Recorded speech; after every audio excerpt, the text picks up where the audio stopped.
레고님, 네. 근데 최근 이제 2, 3년 전부터 네. 규제가 확실히 심해지면서 네. 이미 부자들은 네. 해외 부동산에 관심을 많이 갖고 있다고 하더라고요. 네. 연구님도 요새 계속 연구 중이시잖아요. 특별히 또 해외 부동산을 계속 연구하고 계신 이유가 있을까요? 아마 뭐 제가 부자라서 그런 건 아닐 거고, 네. 그냥 이제 국내 부동산은 많이 하기도 했고, 해외 부동산에 대해서 항상 이제 관심이 있었는데, 이제 한번 제대로 해보자. 그런 목적도 좀 있고요. 네. 그리고 알고 있는 지역이 많으면 분명히 나중에 선택지가 많아져요. 꼭 그 지역이 뭐 완벽한 타이밍이니까 지금 공부해야지 그런 관점이 아니라 네. 미리 시간 날 때 여러 지역들을, 여러 도시들을 공부를 해두면 이게 나중에 기회가 왔을 때 바로 진행할 수 있잖아요. 네. 이제 그런 측면에 있어서 시간 날 때마다 계속 준비하고 있죠. 근데 그 우리나라랑 비교했을 때 네. 또 주요 선진국들은 부동산 상승률이 네. 어떠했나요? 그런 것들만 이렇게 조사하는 곳이 있어요. 네. 제가 즐겨 보는 곳이 있는데 나이트 프랭크라고 있어요. 영국에 있는 부동산 컨설팅 그룹이에요. 네. 근데 한 125년 넘은 회사거든요.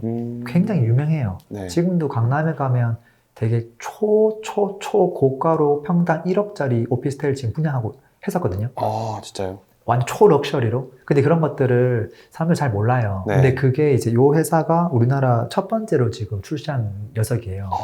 그러니까 되게 지금 고심해서 이제 이걸 진행한 걸 거거든요. 네. 어쨌든 그런 회사인데 정기적으로 분기마다 발표를 해요. 네. 전 세계 주요 도시의 상승률에 대해서 말이죠. 근데 그것들을 제가 한번 작년 말에 한번 서머를 했었거든요. 네. 이게 21년 4분기 자료는 없어요. 근데 이제 2018, 19, 20, 뭐 마지막에는 뭐 2021년 뭐 2, 3분기까지 나오긴 했는데 네. 제가 좀 서머리한 자료를 보면 2018년도에 지금 가장 많이 올랐던 도시가 뭐 슬로베니아 여기가 1년 동안 18.2% 올랐고요.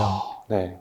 그 다음에 19년도에는 터키가 15%, 20년도에는 터키가 32%, 1년 동안 오른 거거든요. 그리고 그 랭크 안에서 한국은 18년도에 33등이었고요. 네. 제가 표에는 안 나왔지만 그 다음에 19년도에는 55등, 20년도에는 29등이었어요. 생각보다 좀 뒤쪽에 있네요. 근데 최근 2021년도 거만 보면 네. 상당히 위로 올라왔어요. 근데 중요한 게 그게 아니고 네. 대체적으로 그러니까 우리나라만 오르고 있는 건 아니고 전 세계적으로 봤을 때 적어도 5에서 한 10% 정도는 오르는 도시들이 허다하더라. 그리고 비단 우리가 알고 있는 일본도 네. 5% 이상씩은 지금 계속 오르고 있다. 미국 같은 경우도 지금 뭐 10% 이상씩 대부분 오르고 있다. 이런 것들을 알 수 있죠. 특정 도시가 아니라 그냥 전 세계 주요 150개국 도시를 가지고 평균 상승률을 만든 자료가 있어요. 이거를 보면 더 극명하게 나타나요. 뭐가 나타나냐면 어떤 시기에 전 세계 부동산이 어려웠었고 어느 시기에 호황기였는지. 이걸 보면 언제 하락을 했죠? 딱 서브프라임 때 하락을 했네요. 네. 2008년 말부터는 전 세계 평균적으로 다 좀 조정을 받았고요. 그 이전, 그 이후는 단 한 번도 하락을 한 적이 없어요. 평균적으로는. 네.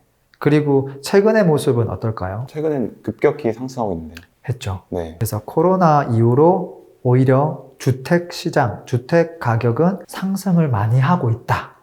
여기까지가 팩트인 거예요. 그리고 지금 이 도시들을 또 한 번 더 확대를 해보면 지금 이 그래프는 아까 평균이기 때문에 150개 주요 도시들 네. 이게 아니라 거의 1년 동안 그러니까 20년 3분기부터 네. 21년 3분기까지 그 주요 도시들 랭크하고 상승률을 보면 지금 우리나라가 5등에 있어요. 18, 19, 뭐 20년까지는 그랬는데 21년도 와서 상승률이 정 세계 탑5 안에 들었다 이거거든요. 대단한 상승인 거예요. 네. 1등이 누구냐면은 터키의 이즈미르예요. 근데 터키는 약간 특이사항이 좀 있어요. 네. 그 나라 자국 화폐가 완전 폭락했거든요. 그렇기 때문에 약간 전 세계인들이 그 부동산을 주워 담아서 그런 부분들이 있는 거고요. 네. 나머지는 그 정도의 특이사항은 없어요. 근데 지금 대표적인 도시들이 뭐 2등이 이제 뉴질랜드에 있는 웰링턴, 뭐 3등이 이제 그 미국 피닉스, 뭐 4등이 터키 이스탄불, 뭐 터키는 예외로 좀 보고요. 그 다음에 나온 게 뭐 캐나다에 있는 할리팩스라든지 뭐 호주 뭐 등등등등 이어지는 거거든요. 제가 쭉 보니까 1등부터 50등 사이에는 미국 도시가 많아요. 그리고 56등부터는 좀 도쿄도 보이고요. 그 다음 쭉 뒤로 가면 이제 유럽 국가들이 뒤에 이제 쭉 줄 서 있어요. 그래서 분위기가 미국이 좀 더 좋고 그 다음 유럽 쪽 분위기가 좋다 이런 것들을 판단할 수 있죠. 코로나 이전하고 이후가 좀 많이 달라요. 네. 그것들을 좀 잘 정리해 놓은 자료가 있거든요. 지금 이 그래프 한번 보시면 이 왼쪽에 있는 파란색 점 찍혀 있는 게 코로나 2019년 12월 터지기 전에 얼만큼 1년 동안 상승했는가. 오른쪽에 있는 약간 이 무슨 색깔이죠? 이 갈색깔 같은 점은 네. 코로나 이후에 얼만큼 상승했는가. 그걸 도시별로 보여준 거예요. 보면은 코로나 이전만 하더라도 거의 대체적으로 5%에서 10% 사이가 대부분이었죠. 네. 근데 코로나 터지고 나서는 최소 20%부터 35%까지 그 정도 상황이라는 거예요. 왜 그럴까? 그 제가 관심을 가지고 이제 뭐 홍콩이라든지 이런 도시들을 좀 보니까 네. 홍콩에 있는 것들 중에서 약간 오피스, 한 건물, 꼬마 빌딩 이제 이런 거 같은 경우는 코로나 터지고 오히려 가격이 큰 폭으로 하락 조정을 좀 받았어요. 근데 똑같은 홍콩인데 주택 시장의 가격 변화를 보면 전혀 조정받지 않고 그냥 조금씩 우상향하는 모습을 보여주고 있어요. 네. 물론 다른 도시들은 훨씬 더 많이 올랐고요. 그래서 주택 시장은 굉장히 안정적으로 좀 가고 있다. 오히려 코로나로 인해서 보다 안정적인 자산으로 보이는 주택으로 쏠림 현상도 있더라. 그리고 또 한 가지는 코로나가 지금 당장 단기간 내에 없어질 수 있을까요?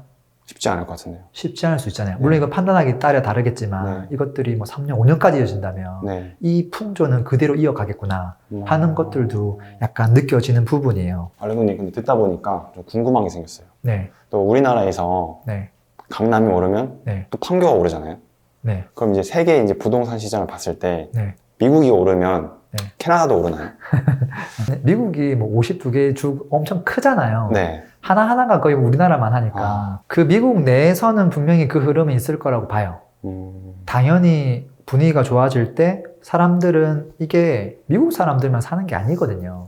우리나라 주식도 해외에서 많이 사잖아요. 네. 마찬가지로 고가 부동산 시장은 해외에서 또 많이 사요. 어... 전 세계인들이 관심을 가지는 첫 번째 국가가 미국이고 미국에서 만약에 부동산을 산다면 제가 들어보지 못한 동네에 가서 부동산 살 리가 없잖아요. 그쵸. 누가 봐도 사고 싶고 좋아 보이는 곳부터 살 거예요. 네. 그래서 그 지역이 먼저 오르죠. 그리고 났을 때 그러면 그게 걔네들만 완전 오를 거냐? 절대 그렇지가 않죠. 그래서 조금 미흡한 지역들도 대부분 다 시세가 상승을 하고 있거든요. 이제 그런 맥락을 봤을 때는 네. 미국이 예를 들어서 뭐 캐나다에 있는 수도에 있는 것보다 미국에 있는 꼴찌 입지에 있는 게 평당가랑 저 캐나다 수도에 있는 제일 좋은 거 평당가가 캐나다가 이길걸요? 그럴 것 같아요. 근데 그게 역전되는 경우가 있을까요?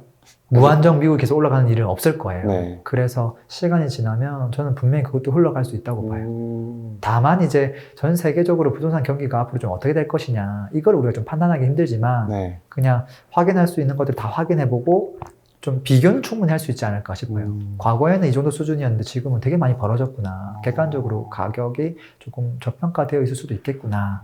이렇게 바라볼 수도 있죠. 약간 그래도 그동안 분석하신 메커니즘이 네. 세계 부동산을 볼 때도 네. 어느 정도 들어맞는 부분이 있네요. 있죠. 왜냐하면 부동산은 상대평가고 무조건 지역 비교를 통해서 가격이 형성되니까. 네. 영훈님 그러면 지금 현재 네. 가장 관심 갖고 있는 나라가 어디세요? 저는 일단은 미국을 최우선적으로 보고 있어요. 일단 미국에 깃발 하나 꽂는다는 마음으로 보고 있죠. 미국을 선택하신 이유가 혹시? 미국은 일단 그냥 미국이잖아요. 샤넬은 샤넬이고. 근데 그것만 보진 않겠죠. 네. 일단은 미국은 전 세계인이 가장 뭔가 안전하다고 생각하는 국가이기도 하고요. 미국은 부동산 정책을 막 이랬다 저랬다 바꾸지 않아요. 그리고 부동산 투자를 장려, 권장하기도 하고요. 투자하는 사람들을 범법자로 몰거나 뭔가 괴롭히거나 그러지 않아요. 그리고 미국 같은 경우는 장기적으로 봤을 때 세금 측면에 있어서도 유리한 부분들이 많다고 느껴져요. 지금 뭐 강남, 뭐 반포 이런 아파트 40억 하거든요. 네. 야, 그 돈이면 미국에 대저택을 살 수도 있겠다. 옛날에는 가격이 그 정도는 아니었거든요. 네. 비교를 했을 때. 이제 그런 측면에 있어서 조금 포트폴리오를 분산하는 것도 필요하겠다. 그런 생각으로 보고 있는 거죠. 그리고 어차피 제가 이제 꼭 미국을 해야지 그런 마음은 아니에요. 전 세계를 다 하고 싶은데 그래도 미국부터 하고 싶은 거죠. 그럼 앞으로 네. 계획도 한번 말씀해 주실 수 있을까요? 크게 두 가지가 있는데요. 네. 한 가지는 일단 미국에 대한 제가 이해도가 많이 떨어지니까 그 중에서 입지 분석을 가장 많이 해요. 주별 입지 분석을 빌리지 단위까지 다 하거든요. 그래서 어느 빌리지가 왜 더 좋은지, 우리나라로 따지면 동별로 어느 동이 왜 좋은지, 뭐 학군, 상권, 뭐 자연환경 다 분석을 하는 거고요. 네. 금액대가 좀 어떻게 딱딱딱 차이가 나고, 네. 과거에는 시세가 얼마였는데 지금 몇 프로씩 상승을 했는지, 이제 그런 어. 조사하는 작업들을 하고 있고, 혼자서 하기는 좀 버겁기 때문에 저랑 같이 하는 이제 팀이 있거든요. 어. 그래서 저희 회사 내부에도 이제 뭐 단료님이라든지 네. 그런 분을 주축으로 해서 지금 계속 분석하고 발표하고 하고 있죠. 음.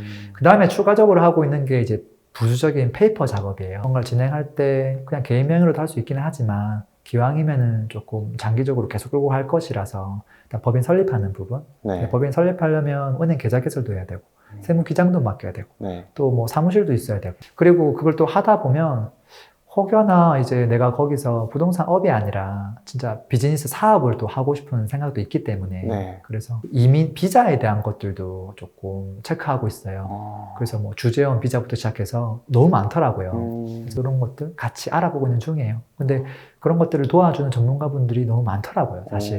회장님, 네. 오늘 이야기를 듣고 네. 가슴이 좀 웅장해지는 것 같아요. 아, 그래요? 네. 네. 다음에 미국 한번 출장, 임장 한번 갈 수 있으면 좋을 것 같습니다. 꼭 거기서 또 촬영하고 싶습니다. 네, 한번 꼭 만들어 보겠습니다, 우리. 회장님 오늘도 좋은 말씀 감사합니다. 네. 오늘도 들어주셔서 고맙습니다. 행복한 하루 되세요. 피스!